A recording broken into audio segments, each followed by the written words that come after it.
क्या है वही स्टेटमेंट ली चार्टर्स प्रिंसिपल का?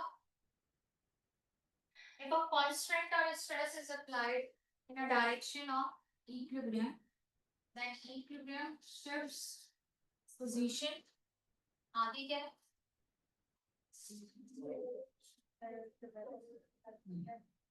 In the forward or backward direction, minimize or undo the effect of the constant or stress.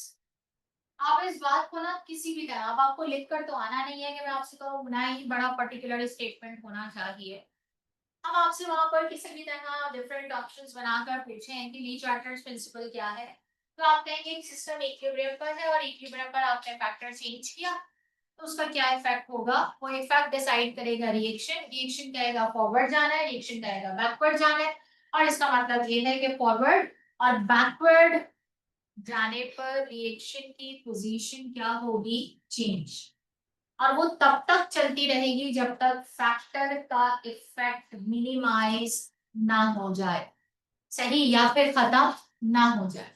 हम आज सबसे पहले जो पढ़ने के लिए जा रहे हैं वो फर्स्ट पॉइंट फैक्टर है। That first point factor is known as concentration, यानी चेंज इन कॉन्सेंट्रेशन। देखो मेरी कोशिश होगी कि हर एक फैक्टर के बाद या दो फैक्टर के बाद ना मैं आपसे एग्जांपल सॉल्व करवा दूं, तो इसलिए ध्यान से सुनना भी है और समझना भी है। और ये बात याद रखें कि मैं चाहे यहाँ पर कितना भी ट्राई कर लूं, लेकिन अगर आप लोगों ने अपना दिमाग नहीं लगाया तो ये आपके दिमाग में जाएगा नहीं, और अगर पहले से मौजूद हो तो क्या ही बात है। चेंज इन कॉन्सेंट्रेशन, अब अगर मैंने आपके सामने कोई एक हाइपोथेटिकल इक्वेशन लिखी है जिसमें दो रिएक्टेंट रिएक्ट करते हैं, प्रोडक्ट बनाते हैं, इक्विलिब्रियम या फिर अटेंड द इक्विलिब्रियम। जब ये इक्विलिब्रियम पर है, अब मैंने कहा कॉन्सेंट्रेशन चेंज करना है, मैंने सबसे पहले कहा किसकी कॉन्सेंट्रेशन, और फर्स्ट वन मैंने किसे अज्यूम किया, रिएक्टेंट। आप जानते हो मैंने आपसे ये नहीं कहा फॉरवर्ड डायरेक्शन के लिए या रिवर्स डायरेक्शन के लिए, क्योंकि हम सब जानते हैं कि इसी की फॉर्मूला में प्रोडक्ट प्रोडक्ट ही है और रिएक्टेंट रिएक्टेंट ही है, वहां कोई चीज चेंज नहीं है। अगर मैं इस वक्त इस सिस्टम को जो इस इक्विलिब्रियम को अटेंड कर चुका है, अचानक से क्वांटिटी ऑफ ए बढ़ा, यानी मैंने इस क्लोज कंटेनर में ए की क्वांटिटी फर्दर इंक्रीज कर दी, तो कौन फैक्टर था, कॉन्सेंट्रेशन। क्या हो रहा है, चेंज। पहले कम, अब क्या होगी, ज्यादा। जब आपने ये कॉन्सेंट्रेशन ज्यादा कर दी तो रिएक्टेंट ज्यादा होने के बाद रिएक्टेंट का सिर्फ एक ही काम होता है। रिएक्टेंट को ये पता चल जाए ना कि मैं रिएक्शन में ज्यादा हूं तो उसे फौरी तौर पर सिर्फ एक ही काम याद रहता है, और वो ये कि वो कहाँ जाता है, फॉरवर्ड। और फॉरवर्ड जाने के बाद वो क्या करता है, क्या बनाएगा। यानी अगर मैं आपसे कहूं कि रिएक्टेंट ए है तो मैंने आपसे कहा increase in A shifts the equilibrium in the forward direction। तब तक ज्यादा रहेगा जब तक ज्यादा कॉन्सेंट्रेशन फुली यूटिलाइज ना हो जाए। जैसे यूटिलाइज हो जाएगी दोबारा से क्या हो जाएगा, इक्विलिब्रियम एस्टैब्लिश। दूसरा सवाल, मैं ए की बजाय, आपका क्या ख्याल है अगर मैं बी की कॉन्सेंट्रेशन ज्यादा कर दूं तो क्या होगा, रिएक्शन फॉरवर्ड रहेगा बैकवर्ड, फॉरवर्ड, क्योंकि बी भी क्या है, फिर मैं आपसे कहूँ नहीं भाई मैंने ए और बी नहीं ऐड किया, मैंने क्या किया, इस क्लोज कंटेनर में थोड़ी थोड़ी क्वांटिटी ए की भी बढ़ा दी और बी की। मैं आपसे कहूँ अब बताओ क्या होगा, तो आप कहेंगे मैं सभी भी ये कहलाएगा increase in concentration of reactant. यानी आप चाहे ए बढ़ाएं, आप चाहे बी बढ़ाएं, या फिर आप दोनों को एक साथ यहाँ पर इंक्रीज करें, आप यहाँ पे ये बताना चाहते हैं increase in concentration of reactant shifts the equilibrium in the forward direction. सही। मैं आपसे एक और बात करना चाहती हूँ, और वो ये, मेरे पास ए की कॉन्सेंट्रेशन थी 0.1 मोलर। कितना मोलर, 0.1। अब जो बात कर रही हूँ ना वो होता है एक्सपेरिमेंट सिनेरियो बनाकर और आपसे पूरी बात को जो है वो गलवाना कि भाई अब बताओ ऑप्शन क्या है। मेरे पास एक रिएक्शन हो रहा है और उसके अंदर रिएक्टेंट एक था, उसकी कॉन्सेंट्रेशन 0.1 मोल पर डीएम क्यूब चाहिए थी। मुझे ऐसा केमिस्ट नहीं पता चला, मैंने जो बॉटल उठाई उसके अंदर लिखा था 0.1, लेकिन उसकी एक्चुअल कॉन्सेंट्रेशन थी 0.5। इसका मतलब मुझे चाहिए कितना था, 0.1, और मैंने इसके अंदर ऐड कितना किया है, 0.5। आपका क्या ख्याल है, रिएक्शन में क्या डिस्टरबेंस क्रिएट होगी?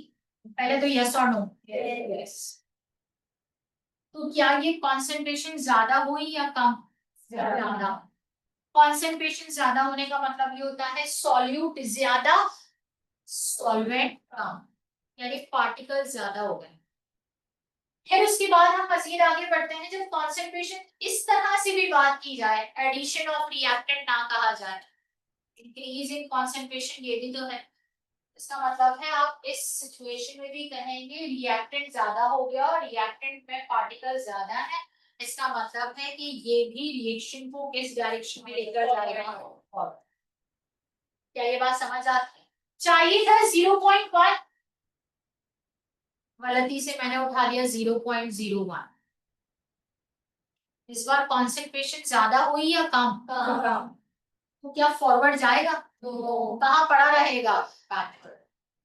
बल्कि उसका नुकसान भी अभी मैं आपको बताने वाली हूँ ये, लेकिन पहले अपने एक पॉइंट को क्लियर करते हैं। Reactant increase in concentration of reactant shifts the equilibrium in the forward direction.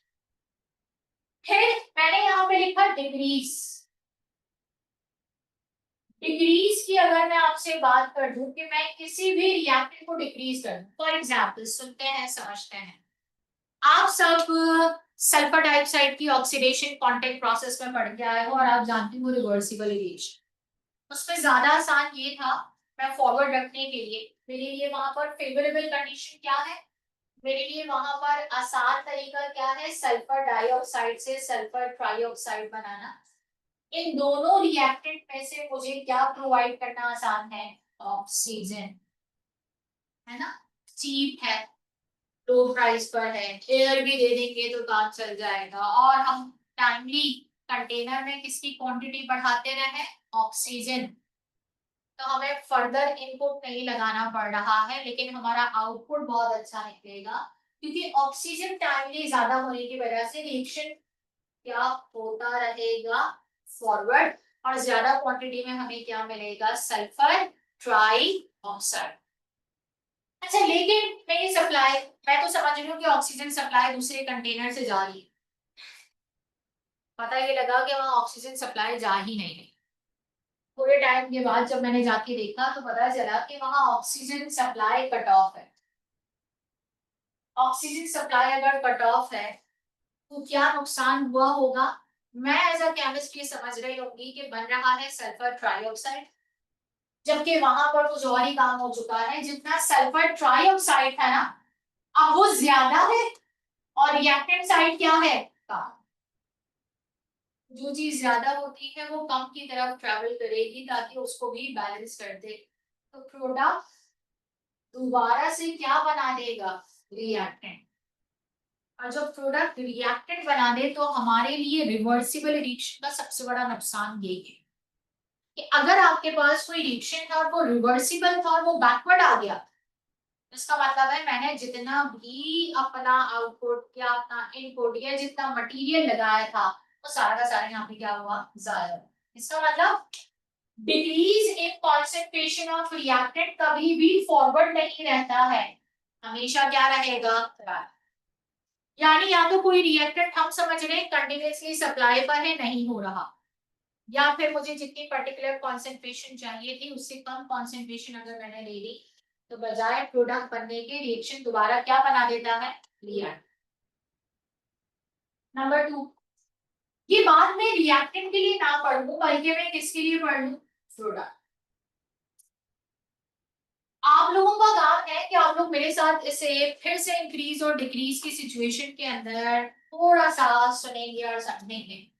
अगर मैं आपसे कहूँ increase in concentration of product, मैं इस कंटेनर में सी की क्वांटिटी ऐड कर दूं, डी की क्वांटिटी ऐड कर दूं, और ऐड करने के बाद मैं आपसे कहूं कि बताओ रिएक्शन कहाँ, प्रोडक्ट ज्यादा, तो ये कोई इरिवर्सिबल तो है नहीं कि प्रोडक्ट कंटेनर में ज्यादा बन भी गया तो हमें फर्क नहीं पड़ेगा, ये रिवर्सिबल है। ये फौरी तौर पर अपनी डायरेक्शन क्या करेगा, चेंज, और कहाँ आएगा, इसका मतलब increase in concentration of product.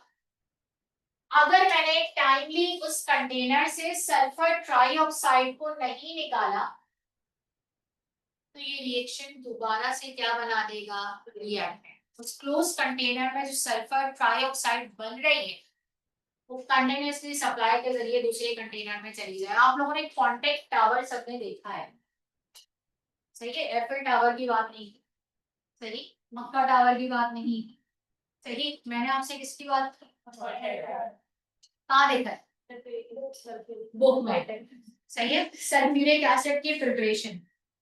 जिसने नहीं देखा वो एक बार फिर से देख लिया, वो बराबर बराबर में एक ट्रेन के डब्बों की तरह डब्बे बना, लेकिन हर जो कंटेनर है वो दूसरे कंटेनर के साथ एक ओपनिंग से क्या है, कनेक्टेड है, सही है। वहां कोई मैन पावर नहीं है, एक बार अगर वो प्रोसेस स्टार्ट हो गया तो खुद ब खुद वो प्रोसेस उसी तरह कंटिन्यू रहता है, सिर्फ चेक इन बैलेंस। तो सोचिए अगर जहाँ पे सल्फर ट्राइऑक्साइड थी वो क्लोज कंटेनर है लेकिन वो ऑटोमेटिक है, सल्फर ट्राइऑक्साइड बनेगी गैस की तरह इवॉल्व होगी, ऊपर जो है वो लिड से नहीं बल्कि एक साइड डायरेक्शन ओपनिंग से दूसरे कंटेनर में क्या होती रहेगी, शिफ्ट। अगर ऐसा नहीं हुआ तो उसी कंटेनर में उसी वक्त रिएक्शन क्या बनाना शुरू हो जाएगा, सल्फर डाई ऑक्साइड। और हम जो समझ रहे होंगे कि आखिर में ओलियम बनेगा और फिर सल्फ्यूरिक एसिड बनेगा, बजाय इसके हमें सिर्फ और सिर्फ आखिर में क्या मिलेगा, सल्फर डाई ऑक्साइड, कोई आगे प्रोसेस नहीं होगा।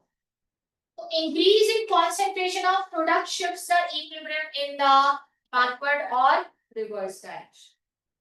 लेकिन फिर मैंने यहाँ पे लिखा डिग्रीज और बाकी पूरी बात ऐसे ही लिखी, लेकिन मैं इस डिग्रीज को एक और वर्ड्स में भी कह सकती हूँ और पूछ सकती हूँ, रिमूवल ऑफ प्रोडक्ट। मैं प्रोडक्ट को अगर रिमूव कर दूं या मैं प्रोडक्ट की कॉन्सेंट्रेशन कम कर दूं, प्रोडक्ट मैं वहां से निकालती ना हूं या फिर प्रोडक्ट कम कॉन्सेंट्रेशन वहां पर है, तो इसका मतलब है कि अगर प्रोडक्ट कम है तो कौन ज्यादा होगा, रिएक्टेंट। अगर रिएक्टेंट ज्यादा होगा तो रिएक्शन कौन सी डायरेक्शन में रहेगा, सही है। मेरे साथ इन दोनों कंडीशन का कंक्लूजन निकालो जरा।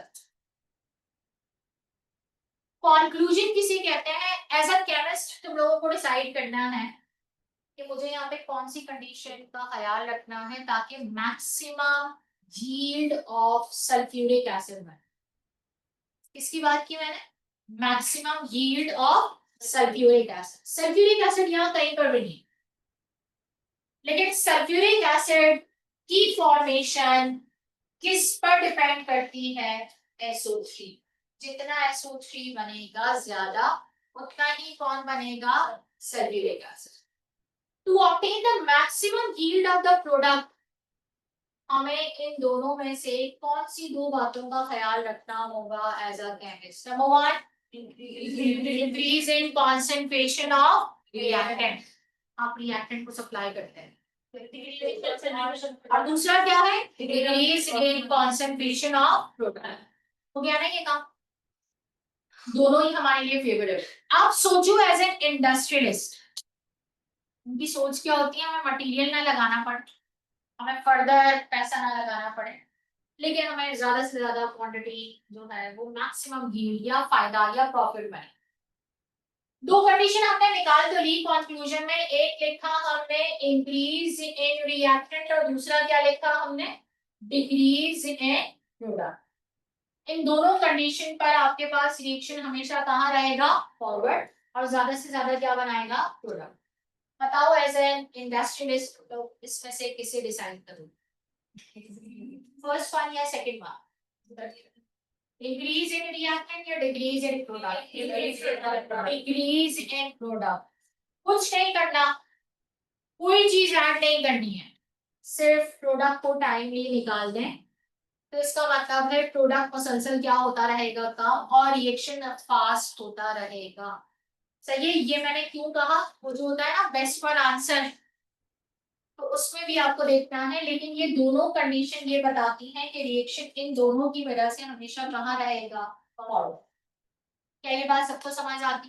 पक्की बात है, नो डाउट करें फिर आगे बढ़े।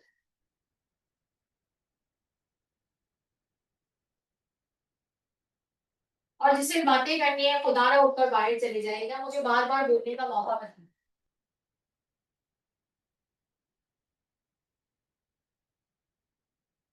ऐसी बात है, तो फैक्टर चेंज होते ही इक्विलिब्रियम डिस्टर्ब।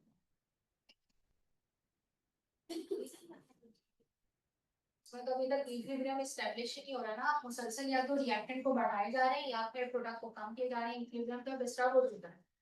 इसलिए ताकि प्रोडक्ट ज्यादा से ज्यादा,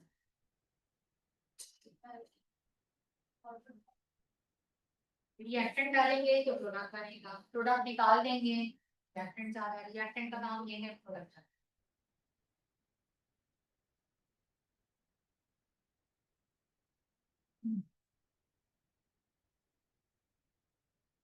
जीरो पॉइंट वन में मिलाया था, 0.5 मिलाया था, तो कॉन्सेंट्रेशन यहाँ कॉन्सेंट्रेशन यहाँ रख सकता है।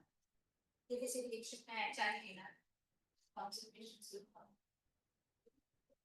मैंने डाल दिया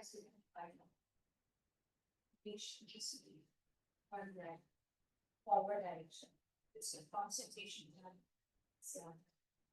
कॉन्सेंट्रेशन का नाम सुनकर आप लोग एक है शायद मोलैरिटी की बात। हम यहाँ कॉन्सेंट्रेशन को ज्यादातर अमाउंट में, वॉल्यूम में, क्वांटिटी में, और मोलैरिटी में हर तरह से प्रेडिक्ट कर सकते हैं।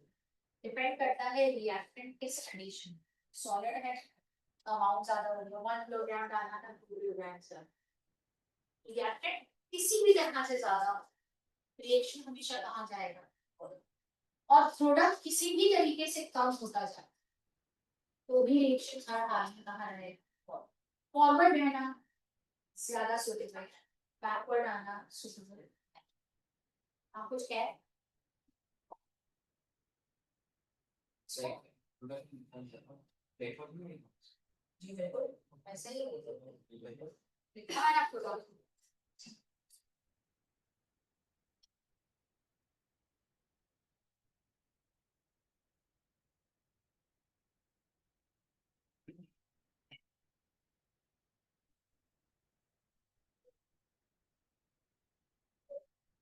कल का लेक्चर देख लिया था क्या? आया ही नहीं, पर इंतजार कर रहे थे ना, असल में जब ऐसी ही आ जाती है तो लोग देखते ही नहीं, और छोड़ो अभी तो लेकर आए थे फिर से इसी तरह। हाँ भाई done, all of you. Okay, मुझे पहले एक सवाल का जवाब बताइएगा सुन के, सिर्फ लिखना नहीं है किसी को भी, सिर्फ मेरी बात को सुनना है, अपने आईक्यू लेवल को यूज करना है, और फिर मुझे उसका जवाब है। सही है, मेरे पास एक प्रोडक्ट बन रहा था आधे घंटे के अंदर, अब product is form with in half an hour के। अच्छा, अब आपके पास वहां पर जब वो प्रोडक्ट बन रहा है और वो रिवर्सिबल, पहले ही बता दूंगा, सही है, और उसको बनाने वाले हैं दो रिया, क्या बनाने वाले हैं, दो रिया। जब मैं वहां पर कितनी देर में वो रिएक्शन कंप्लीट हो रहा है, जब मैंने 20 मिनट्स पर जाकर उसे देखा तो no change in the chemical reaction, क्या काम है, no change in the chemical reaction. जब मैंने कहा नो चेंज, तो इससे आपके दिमाग में क्या क्या बातें आ सकती हैं, मैं अपनी बात को एक बार फिर से कह दूं, क्योंकि जब हम सिर्फ सुन रहे होते हैं ना, वर्ड सामने नहीं होते, कुछ बातें स्किप भी हो जाती है, किसी का ना सुनने का प्रोसेस बड़ा स्ट्रांग होता है और किसी का सिर्फ देख के ना पढ़ने का प्रोसेस बड़ा स्ट्रांग। मैंने कहा एक रिएक्शन था हाफ एन आवर में हो रहा है, प्रोडक्ट एक बन रही है, लेकिन उसको बनाने वाले दो रिएक्टेंट है। चलिए बताओ उसके आगे मैंने क्या कहा, जब मैंने 20 मिनट्स के बाद जाके देखा तो there is no any change in the chemical reaction. सही है, सिर्फ 30 सेकंड्स देती हूँ, जो भी पॉसिबल फैक्टर्स हो सकते हैं वो सोच के रखो, आखिर ऐसा वहां पे क्या हुआ था कि रिएक्शन में कोई चेंज नहीं, ओनली 30 सेकंड्स।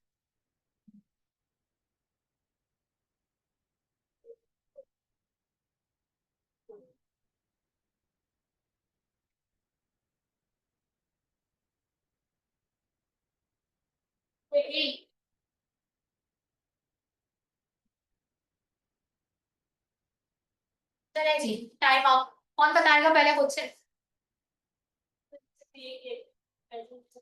और में से कोई एक रिएक्टेंट प्रेजेंट है और कोई आप?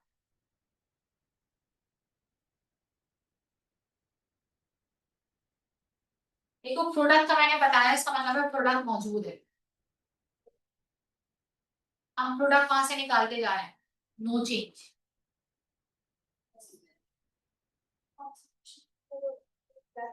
अच्छा, इन्होंने कहा there is no any change का मतलब वो रिएक्शन रिवर्सिबल है, तो शायद वो रिएक्शन जो है वो फॉरवर्ड और बैकवर्ड रेट क्या है, इक्वल।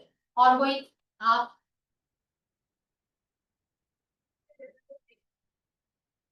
इक्विलिब्रियम पर रिएक्टेंट और प्रोडक्ट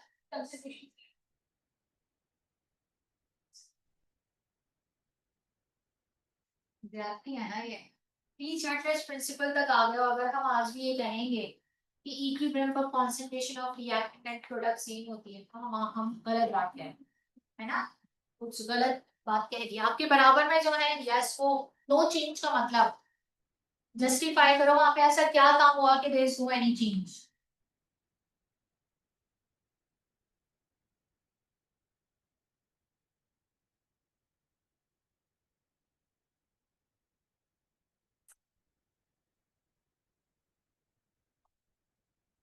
क्या हुआ होगा? टेम्परेचर नहीं दिया होगा जितना उसको रिक्वायर्ड है। प्रोडक्ट बना, एक प्रोडक्ट है, हाफ एन आवर का रिएक्शन है, सही है, रिवर्सिबल रिएक्शन है, दो रिएक्टेंट उसको बना रहे हैं, लेकिन वो रिएक्शन 30 मिनट में कंप्लीट हो जाना चाहिए था। जब मैंने 20 मिनट्स पर जाके देखा तो there is no any change.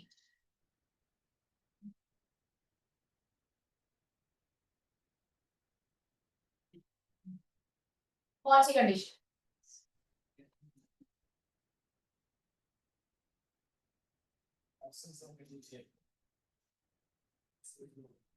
Catalyst और प्रोडक्ट बनने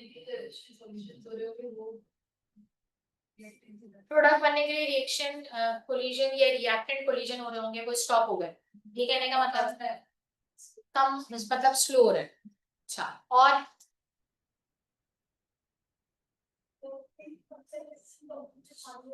किसकी कॉन्सेंट्रेशन? रिएक्टेंट की कॉन्सेंट्रेशन कम होगी। और आप ब्लू, टेम्परेचर चेंज नहीं हुआ, ये टेम्परेचर सेम है। अच्छा, और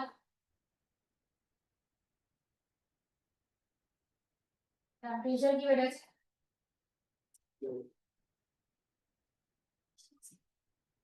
रिएक्शन, रिएक्शन स्टेबल है। क्या हुआ? गलत रिएक्टेंट, अच्छा गलत रिएक्टेंट चूज कर लिया। और कुछ एक आखिरी है बस, अब जो भी जवाब देना चाहे। क्या टेम्परेचर? देखो अगर मैं आपसे कोई सवाल पूछती हूँ ना, तो आगे वाली चीज से रिलेटेड करके पूछो, क्योंकि वो मैंने आपसे डिस्कस ही नहीं किया। और जिस चीज को मैंने डिस्कस नहीं किया ना, मैं उसके इससे रिलेटेड कभी भी आपको काम नहीं करूंगी, इतना टाइम नहीं लगाऊंगी मैं उसके ऊपर, क्योंकि मुझे पता है वो उसमें से कई बातें आपको नहीं पता जी। Number of moles of reactant equals to number of moles of product से क्या होगा हमारे पास?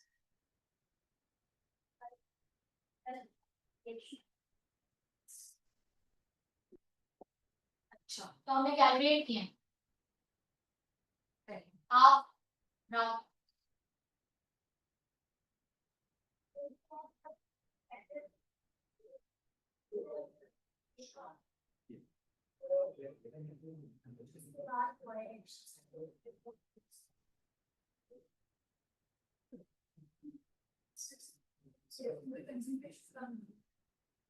रिएक्टेंट की कॉन्सेंट्रेशन कम थी। आप, ये सवाल है कि जवाब है? क्या?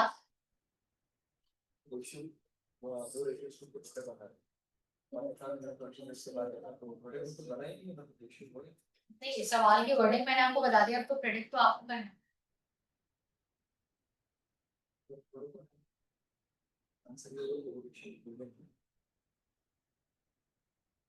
अगर प्रोडक्ट बना है तो उन्होंने कहा कि उसका वो रिएक्शन इक्विलिब्रियम पर है, और अगर प्रोडक्ट नहीं बना तो इसका मतलब है कि वो रिएक्शन स्टार्ट नहीं हुआ। जो उन्होंने कहा कि रिएक्टेंट कोलिजन जो है वो क्या थे, स्लो।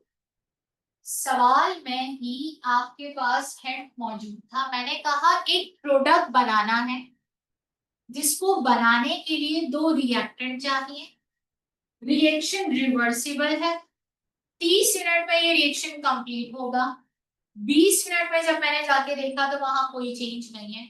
बहुत आसान सी बात है ना। Number one, no reaction. No reaction का मतलब ये है या तो रिएक्टेंट नहीं है, या कोई कंडीशन नहीं है, या फिर प्रोडक्ट को हम ये अज्यूम करके बैठ गए थे कि वो बनेगा। या हो सकता है पहले प्रोडक्ट बना हो और फिर सारा का सारा दोबारा किसी फैक्टर की वजह से किसमें कन्वर्ट हो गया, रिएक्टेंट। ये होता है रिवर्सिबल रिएक्शन की कहानी, जिसमें आप इन फैक्टर्स को पढ़े बगैर ना प्रेडिक्ट नहीं कर सकते कि रिएक्शन की डायरेक्शन क्या रही हो। आप सिर्फ उस पे, आप देखिए मैंने कोई एक पर्टिकुलर आंसर नहीं कहा, इनका आंसर भी सही है, उनका आंसर भी सही है, और प्रोडक्ट वाली बात भी सही है, क्योंकि उसने फौरन ही सवाल किया, आप में से किसी ने नहीं किया। वैसे आपने प्रोडक्ट बनी बनाई की बात की या फिर प्रोडक्ट बन चुका, आप में से किसी ने भी ऐसा कोई सवाल नहीं किया। इसका मतलब है दो मुख्तलिफ सोच हैं कि क्या मैंने एक ऐसा कंटेनर लिया था जिसमें मैंने स्मॉल अमाउंट ऑफ रिएक्टेंट भी डाल दिया और प्रोडक्ट भी डाल दिया।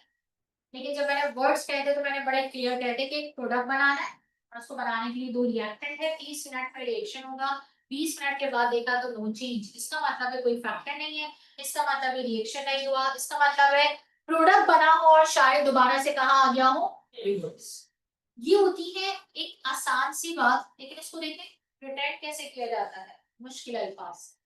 यही है सारी लॉजिक इस केमिकल इक्विलिब्रियम के। सही है, टेम्परेचर हो सकता था लेकिन सिर्फ टेम्परेचर नहीं हो सकता था। वो उन बच्चों का जवाब जो सिर्फ टेम्परेचर को फोकस कर रहे हैं, फैक्टर तो कोई भी हो सकता था ना। इसीलिए मैं टेम्परेचर वाली बात को तो बिल्कुल हटा दूँ, मोल्स की बात को भी मैं बिल्कुल हटा दूंगी, क्योंकि मोल्स का तो हमारे पास यहाँ पे कोई फिलहाल लेना देना नहीं है। अगर मोल्स है तो शायद जिसको ली चार्टर प्रिंसिपल बहुत अच्छा आता हो, अभी मेरे पढ़ाने से पहले उसने फर्स्ट में अच्छा पढ़ा हो, तो मोल्स का लिंक प्रेशर से निकलता है। तो अगेन दोबारा आपके पास प्रेशर की बात आ गई। इसका मतलब है टेम्परेचर भी है और सिर्फ प्रेशर भी है, तो ऐसा पॉसिबल नहीं है, वहां कोई भी फैक्टर हो सकता है। सही है। लेकिन अगर मैं आपसे ये कहती रिएक्शन इक्विलिब्रियम पर है और कॉन्सेंट्रेशन ऑफ प्रोडक्ट मैंने कम कर दी है, और अब बताओ रिएक्शन की डायरेक्शन, तो आप इसका जवाब फौरन बता सकते हो, क्योंकि आप इसको बता सकते हो ऑथेंटिक अपने कॉन्सेप्ट से। सही है। लेकिन जो पहले वाली बात की उसकी बात क्लियरिटी के साथ नहीं थी, प्रोडक्ट है या प्रोडक्ट नहीं। समझ आती है बात, उसको हमें खुद अज्यूम करना है। मतलब वहां कोई एक ऐसा ऑप्शन होगा, वहां पता है कैसे एमसीक्यू बनेगा, statement number one, statement number two, statement number three, और मैं लिखा होगा कि वन टू थ्री तीनों की तीनों सही है, वन एंड टू सही है, वन सही है। इस तरह का एमसीक्यू हम इस तरह से सिचुएशन बेस पे बनाते हैं। सही है। आते हैं चेंज इन टेम्परेचर। सबसे पहले बताओ टेम्परेचर होता क्या,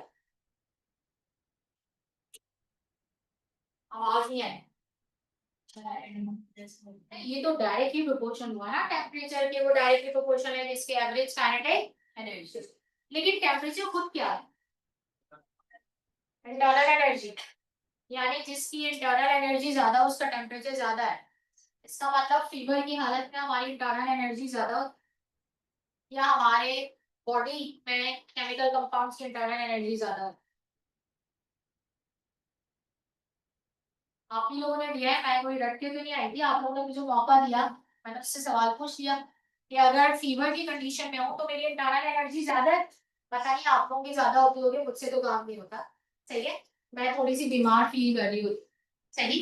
तो क्या होता है, टेम्परेचर क्या होता है, पहले मुझे वो बता। बड़ी रटी रटाई और बड़ी जूनियर क्लास की डेफिनेशन है, डिग्री ऑफ हॉटनेस और कोल्डनेस ऑफ द मैटर और एनी सब्सटेंस। मेजर कैसे करते हैं?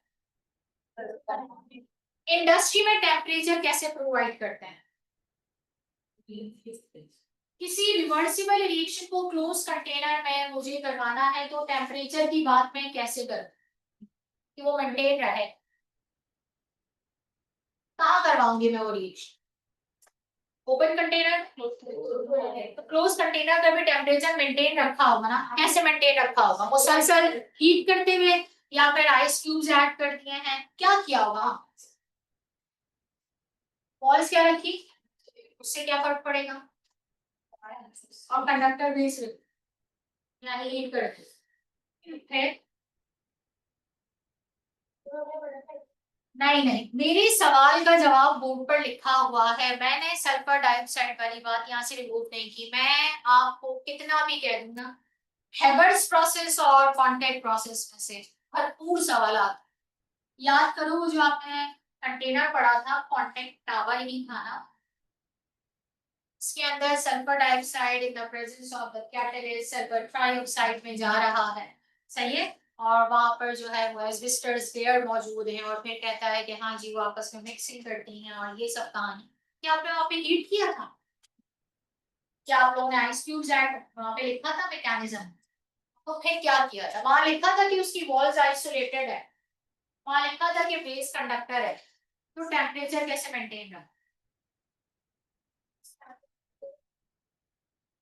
अगर आपको इसकी कंडीशन याद हो तो V2O5 के साथ हम इसकी टेम्परेचर कंडीशन लिखते हैं 400 या 450 से 500 डिग्री सेंटीग्रेड। इंडस्ट्री में जब आप टेम्परेचर की बात करते हैं तो आप इलेक्ट्रिकल फर्नेस की बात करते हैं, आप उस जगह की या उस लैब की बात करते हैं जहां पर आप वो रिएक्शन करवा रहे हैं।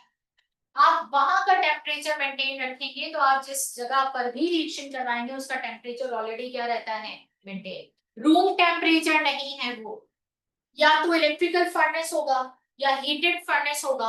उर्दू में फर्नेस को कहते हैं भट्टी। आपने तंदूर को भी देखा है, वो भी एक आपके पास हीटेड फर्नेस है। आप वहां पर हीटिंग फर्नेस के तौर पर उसे देखते हैं, उसका टेम्परेचर है 500 से 800 डिग्री सेंटीग्रेड, सही है।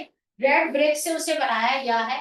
तो आपके पास इंडस्ट्री में जितने भी फर्नेस है, रिएक्शन देखकर डिसाइड किया जाता है, इलेक्ट्रिकल फर्नेस पे लेके जाना है, डिजिटल फर्नेस पे लेकर जाना है, हीटेड फर्नेस पर लेकर जाना है, रिएक्शन की रिक्वायरमेंट क्या है।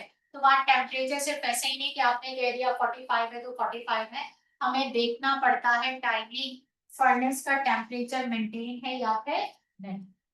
ऐसे वो तमाम रिएक्शन जो टेम्परेचर बेस्ड होते हैं उन्हें क्या कहते हैं? Thermo chemical reactions. Thermochemical reactions कितनी तरह के होते हैं? एक्सो और एंडो। आगे नहीं पढ़ा सकती जब तक आप लोग मुझे इन दोनों की एनर्जी प्रोफाइल डायग्राम बना के नहीं देंगे। एक्सोथर्मिक की भी एनर्जी प्रोफाइल डायग्राम कॉपी पे बनाइए और एंडोथर्मिक की भी, कोई भी।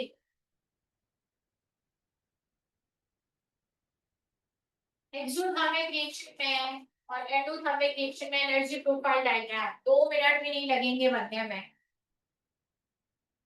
पेन पेंसिल पॉइंटर जो भी है।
कौन सी रिएक्शन में एक्स्ट्रा रेट चाहिए?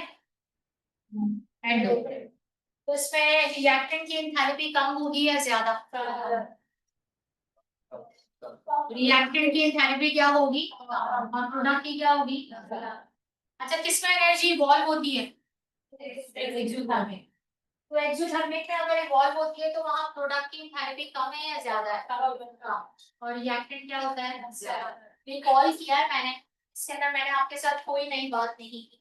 मैंने डायग्राम बनाई, आप लोग मुझे देखकर सिर्फ वेरीफाई कर दीजिए इन दोनों में से ये किसकी डायग्राम है। इसकी डायग्राम है। कुछ मजीद मैंने ना तुक्का बनाया ना ही कुछ और, लेकिन आप देखकर बड़ी आसानी से पहचान सकते हैं यहाँ रिएक्टेंट की एनर्जी ज्यादा है एज कंपेयर टू प्रोडक्ट। इसका मतलब ये रिएक्शन कौन सा होगा? एक्सोथर्मिक।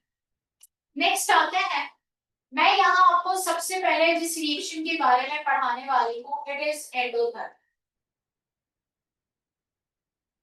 एंडोथर्मिक रिएक्शन पे ली चार्टलर प्रिंसिपल क्या कहता है कि अगर आपको नहीं पता वो एंडोथर्मिक है तो हम उसका पता लगवा देंगे। कैसे लगवा देंगे? इक्वेशन गिवन होगी, इक्वेशन गिवन है तो हम बता देंगे वहां पर डेल्टा एच पॉजिटिव है या फिर नेगेटिव। नहीं गिवन तो एनर्जी प्रोफाइल डायग्राम दे देंगे। एनर्जी प्रोफाइल डायग्राम इस पर्टिकुलर रिएक्शन की ये है और फिर आपसे कहेंगे ली चार्टर प्रिंसिपल इसके ऊपर अप्लाई कर दें। एनर्जी प्रोफाइल डायग्राम भी आपको ये याद दिलाएगी कि ये एक्सो है या फिर एंड। दो तरीके हो सकते हैं, या फिर मासूमाना तरीका हीट इवॉल्व या फिर हीट एब्जॉर्ब, जैसे वर्ड वहां पर लिखे होंगे। एंडोथर्मिक एक ऐसा रिएक्शन था जिसमें जब तक हीट एब्जॉर्ब ना कर ले तब तक प्रोडक्ट बनने के चांसेस नहीं। एक कंडीशन है इसके अंदर हाई टेम्परेचर और दूसरी कंडीशन है इसके अंदर लो टेम्परेचर। हाई टेम्परेचर मतलब इस रिएक्शन को चाहिए था 25 डिग्री सेंटीग्रेड, मैंने गलती से इसे 40 डिग्री सेंटीग्रेड दे दिया। बताओ इस रिएक्शन के लिए वो फेवरेबल रहा या अनफेवरेबल? सोच समझ के जवाब। इसे कितना टेम्परेचर चाहिए था? 25। मैंने गलती से इसे इनिशियली क्या कर दिया? 40 डिग्री सेंटीग्रेड पे रखा। इसे टेम्परेचर चाहिए था, मैंने थोड़ा ज्यादा दे, तो अगर मैंने ज्यादा दे दिया तो इसका मतलब क्या हुआ होगा? रिएक्शन ज्यादातर तेजी से किस डायरेक्शन में गया होगा? अब फॉरवर्ड गया, इसका मतलब क्या हुआ है? क्वांटिटी किसकी बढ़ना शुरू हो गई? 25 देना था, मैंने 7 डिग्री सेंटीग्रेड पे रख दिया। क्या ये रिएक्शन हो जाएगा? नो। इसकी रिक्वायरमेंट भी पूरी नहीं होगी। सपोज ऐसे कर लेते हैं, रिएक्शन 25 डिग्री सेंटीग्रेड पे हो रहा था, मैंने 16 डिग्री सेंटीग्रेड पे करना शुरू कर। जब रिएक्शन का रिक्वायर्ड टेम्परेचर ही हम उसे नहीं देंगे तो रिएक्शन क्या हो जाएगा? बल्कि रिएक्शन कहाँ का कहाँ पड़ा रहेगा?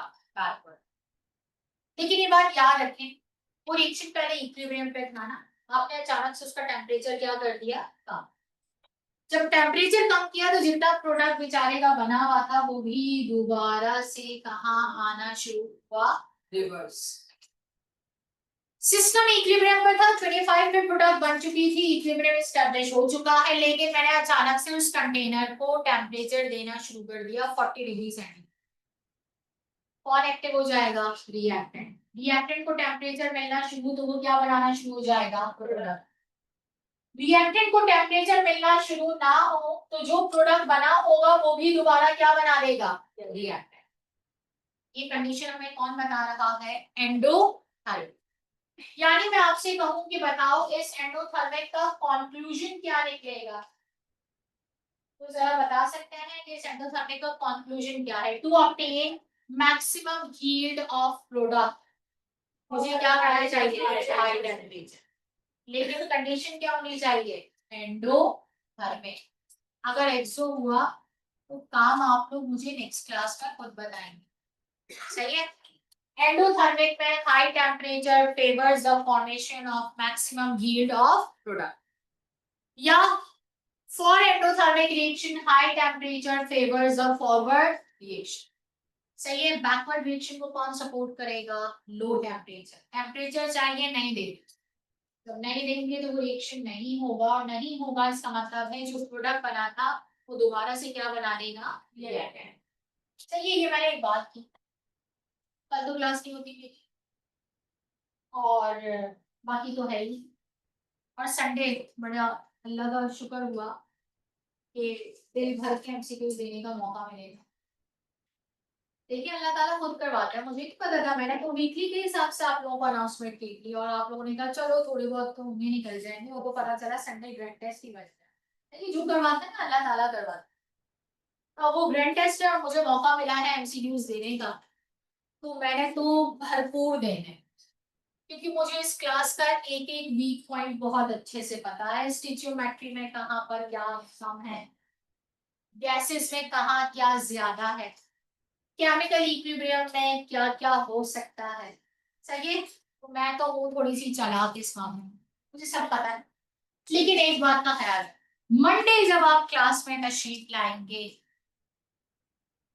केमिकल काइनेटिक्स और केमिकल इक्विलिब्रियम जितना पढ़ा है उसकी प्रेजेंटेशन के साथ आए। प्रेजेंटेशन का मतलब क्या होता है, क्या करना, कहाँ पे प्रेजेंट करेंगे, वहां बैठे बैठे।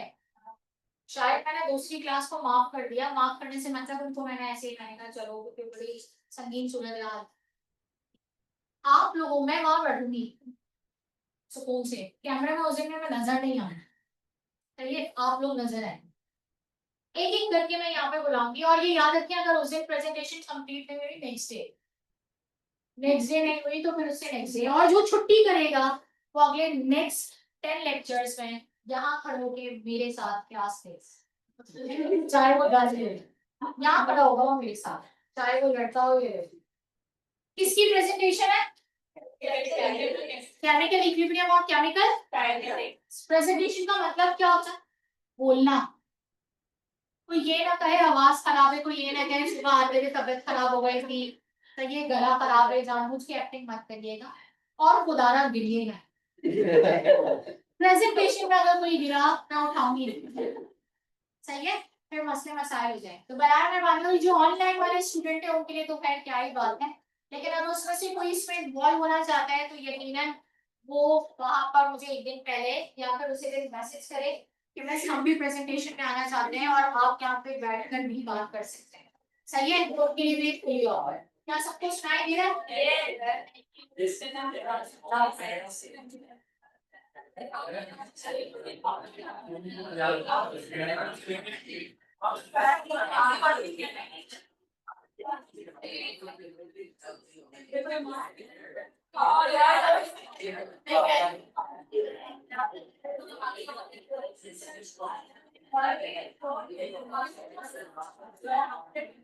अच्छा, आप लोग ने अभी तक हाईलाइट नहीं किया है, वैसे किसी ने भी घर पे जाके